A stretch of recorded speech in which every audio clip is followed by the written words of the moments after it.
pourquoi certaines personnes arrivent à percer pour des raisons carrément discutables, tandis que d'autres vont rester dans l'ombre probablement toute leur vie, malgré leurs efforts de contenu qualitatif.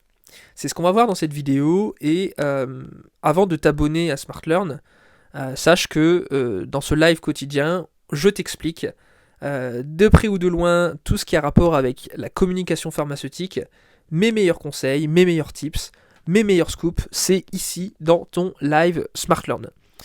Alors, déjà première chose, c'est de se dire que le marché a toujours raison. Ça, c'est quelque chose de capital à intérioriser, qui est complètement en contradiction avec ce qu'on t'apprend à l'école, comme quoi si tu travailles bien, tu as des bonnes notes. Là, non, on n'est pas dans la méritocratie. C'est simplement que voilà, si tu as une certaine offre à proposer, eh bien il faut qu'elle colle à une certaine demande en face. Et la loi du marché, c'est ça, c'est tu es récompensé si tu parviens à avoir un match entre ton offre et leur demande.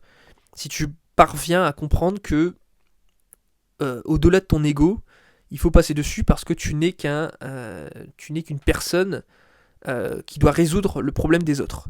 Ton job, surtout si tu es entrepreneur, admettons, c'est de rendre la vie des autres plus facile, d'apporter le progrès dans les foyers, etc., d'apporter le déclic, de faire gagner du temps aux gens. On dit toujours que les gens impatients paient les gens patients. Autrement dit, les gens qui n'ont pas d'expertise paient les gens qui ont pris le temps de se former dans une discipline. Et c'est finalement ça qu'il faut retenir, c'est que le marché a toujours raison, et même si tu fais quelque chose qui te fait kiffer toi, tu te dis du jour au lendemain, voilà, je suis passionné par la danse, je vais installer dans mon petit village un magasin de tutus. Alors, certes, hein, c'est louable, mais si personne ne va à ton magasin, déjà parce qu'il n'y a pas de cours de danse à proximité, tu ne peux t'en prendre qu'à toi-même.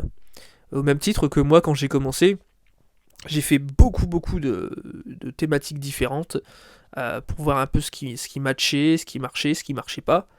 Et c'est rageant de se dire que voilà, on peut perdre du temps, mais c'est un temps qui est nécessaire au début pour savoir pourquoi tu es fait et pourquoi les gens sont prêts à te payer, sont prêts à t'accorder de leur attention. Tout ça, c'est capital. Voilà. On en parle dans une de mes formations sur la création de contenu. Retiens ici que, voilà, simplement, si tu réussis, ça peut être parfois la chance, mais si tu échoues, souvent, c'est ta faute. Voilà pour ça. Alors, le deuxième point à aborder, je t'avais noté que c'est en pratiquant que tu vas t'améliorer. C'est en forgeant qu'on devient forgeron. Il faut simplement se dire que voilà, mieux vaut fait qu'imparfait. C'est-à-dire que tu pourras toujours toi-même retrouver des choses à dire dans tes vidéos. Souvent, tu auras des gens, des âmes charitables dans les commentaires pour te rappeler que tu as oublié ceci, que tu n'as pas fait cela. Soit, mais de toute façon, dans tous les cas, ça doit justement t'emballer de te dire que voilà, tu peux toujours faire mieux. Et l'essentiel, c'est le processus, c'est pas la fin en soi. Parce que l'homme est programmé pour être un éternel insatisfait. Donc quand bien même tu aurais une énorme somme d'argent parce que tu as réussi à percer dans je ne sais quoi, tu serais très vite blasé. Ce qui vraiment te tient en haleine tous les jours, t'incite à sauter du lit, c'est ce processus, c'est ce fait de se dire voilà, demain j'ai encore une marge de manœuvre et je vais devenir meilleur. Et je vais gagner des parts de marché, et je vais, etc., etc. Donc voilà pour ça. Le troisième point que je t'avais noté, c'est que il faut comprendre les tendances. Il faut comprendre les tendances, il faut comprendre l'actualité. Il faut aussi te dire que voilà, est-ce que le sujet que tu abordes, dans 10 ans, les personnes seront encore prêtes à aller voir la vidéo ? Parce que si tu parles d'une tendance, c'est ok, hein, tu vas percer sur du court terme, mais l'essentiel c'est toujours du long terme. N'importe quelle personne qui a buzzé en télé-réalité, qui a gagné au loto, a forcément cramé tout en très peu de temps et retombé dans l'anonymat parce qu'il n'était pas capable humainement de gérer autant de pression d'un seul coup. Donc voilà, il faut vraiment prendre conscience que c'est aussi une éducation de galérer à s'imposer pour justement apprécier la réussite plus tard. Bon, il y a eu une petite coupure de batterie. On en était à l'avant-dernier point qui est de développer sa pédagogie.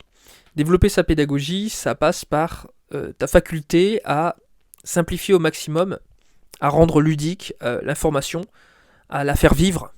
Faire vivre des mots, c'est assez complexe parce que l'attention des gens est de plus en plus faible, mais c'est de choisir ton format.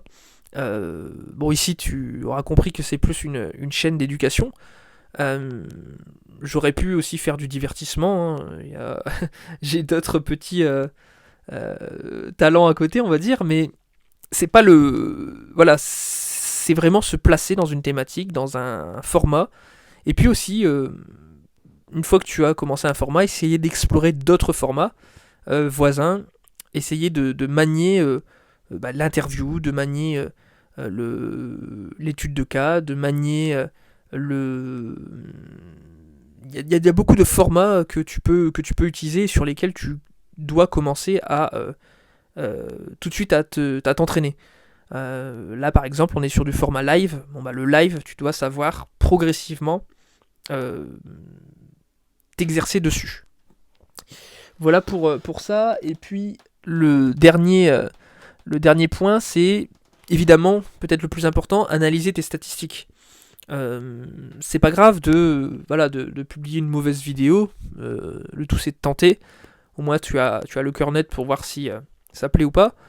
Mais les statistiques, ce qu'on appelle les KPI dans le marketing, c'est ce qui va décider finalement de ta feuille de route pour le futur. Est-ce que je persiste? Est-ce que je continue? Est-ce que je creuse? Est-ce que je jongle avec autre chose? Tout ça va faire que ça doit être finalement un peu comme ton bulletin scolaire à la fin du trimestre où tu te dis bon voilà, au niveau des résultats, c'est comme ça que je suis jugé. Il n'y a pas de secret, c'est texto, c'est clair, les rapports parlent d'eux-mêmes et j'adopte une conduite en adéquation avec ce que je vois comme résultat. Voilà pour ça, j'espère que ça t'a plu. C'était un peu plus technique peut-être ce live.